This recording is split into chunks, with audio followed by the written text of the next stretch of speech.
सूर्या मैथिली जी, आज भी जेपी नड्डा जी ने गोरखपुर में कहा कि हम तो पूरे देश के बारे में सोचते हैं, प्रदेश के बारे में सोचते हैं, कुछ लोग हैं जो परिवार के बारे में सोचते हैं और अब तो परिवार के कुछ लोगों के बारे में भी नहीं सोचते हैं। मतलब वो शिवपाल यादव जी की बात कह रहे थे।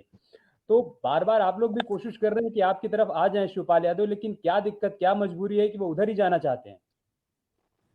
देखिए अमित भाई, भारतीय जनता पार्टी एक परिवार है और इस परिवार में परिवारवाद ही नहीं चलता है केवल से।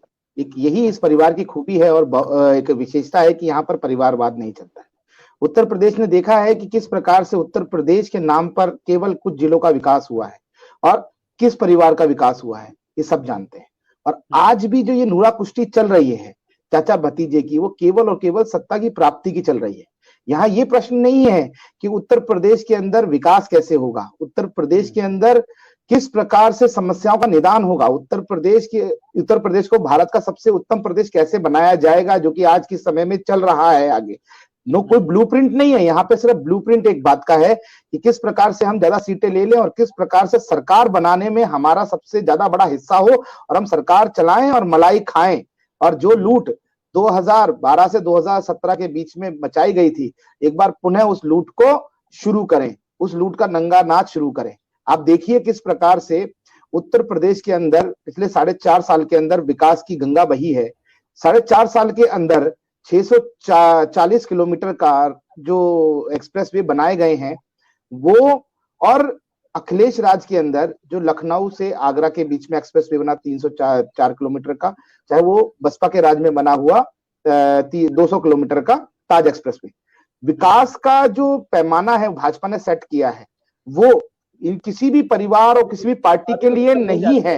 लेकिन यहाँ पर जो नीरा कुश्ती, आपने जो प्रश्न पूछा नीरा कुश्ती, मैं उसी पे आ रहा हूँ कि यहाँ पर जो झगड़ा है ना, वो उत्तर प्रदेश के नाम पे नहीं है, ये उत्तर प्रदेश के विकास के लिए नहीं है, ये केवल और केवल एक परिवार के विकास के लिए कि मेरे बेटे को कैसे ज्यादा पद मिलेगा, मेरे बेटे को किस प्रकार से ज्यादा बड़ा मंत्रालय मिलेगा, सत्ता की प्राप्ति हमें ज्यादा कैसे होगी, अधिकार हमें ज्यादा कैसे मिलेंगे। उत्तर प्रदेश की बात नहीं है। और उत्तर प्रदेश में सफाई का दोबारा से महोत्सव कैसे शुरू किया जाएगा सरकारी खर्चे पे, 1000 करोड़ रुपया जिस प्रकार से सफाई महोत्सव में हर साल ये बर्बाद करते थे, वो पुनः कैसे हम कर सकते हैं, लंदन से बग्गी कैसे मंगाएंगे और जहाज भेज भेज के चार्टर्ड मुंबई से किस प्रकार से बॉलीवुड स्टारों को बुलाएंगे और वहां पर शराब बहाएंगे और नाच कराएंगे।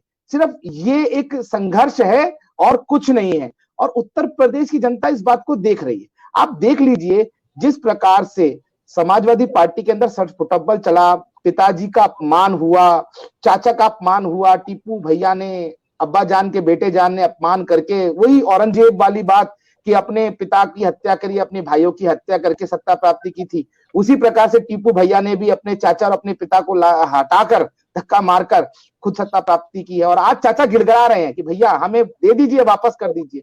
तो संघर्ष उत्तर प्रदेश के लिए नहीं है और उत्तर प्रदेश जनता जानती है, और उत्तर प्रदेश की जनता को इनसे कोई अपेक्षा भी नहीं है। अब छोड़िए, बताइए सूर्या जी, आपकी तरफ आएंगे तो आप उनको बाहें फैलाकर उनका स्वागत करेंगे। यही सब बातें जो आप कह रहे हैं कि ये लोग तो परिवारवाद की राजनीति करते हैं, अपना विकास करते हैं, यही सब कह के उनको दूर कर देंगे, क्या करेंगे? देखिए अमित भाई, भारतीय जनता पार्टी की आइडियोलॉजी समझने के लिए आपको 4 लाइनें याद करनी पड़ेंगी। तेरा वैभव अमर रहे मां, हम दिन 4 रहे ना रहे, और नहीं चाहिए पद यश गरिमा, तेरा वैभव अमर रहे।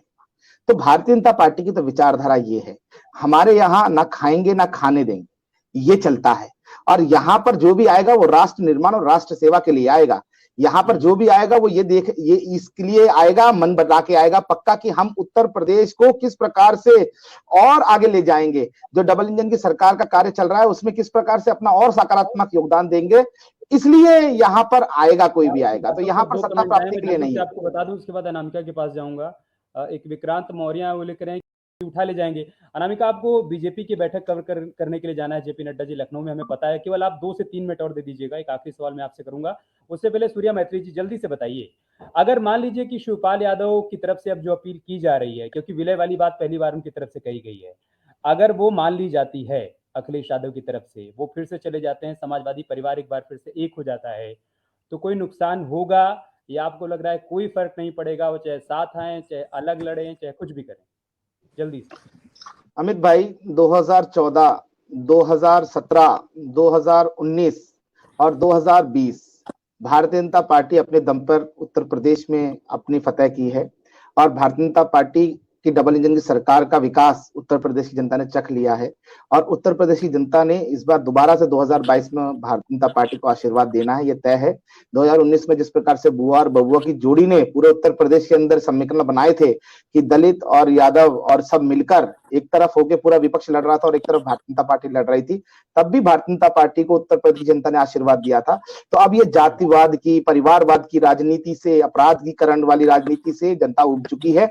अब जनता का विश्वास भारतीय जनता पार्टी की डबल इंजन की सरकार में माननीय योगी जी और माननीय मोदी जी के नेतृत्व में है और कोई भी एक हो जाए, चाहे कुछ भी कर लें, लेकिन उत्तर प्रदेश और भारत को आगे बढ़ने से ये परिवारवाद की राजनीति रोक नहीं सकती। ठीक, आपके खिलाफ वो भी एकदम आक्रामक है। शिवपाल यादव कह ही रहे हैं कि अगर हम चले जाएंगे उनके साथ, अखिलेश यादव जी के साथ, तो हमारा मकसद पूरा हो जाएगा, क्योंकि उनका भी मकसद बीजेपी को हटाना है, हमारा भी मकसद बीजेपी को हटाना है।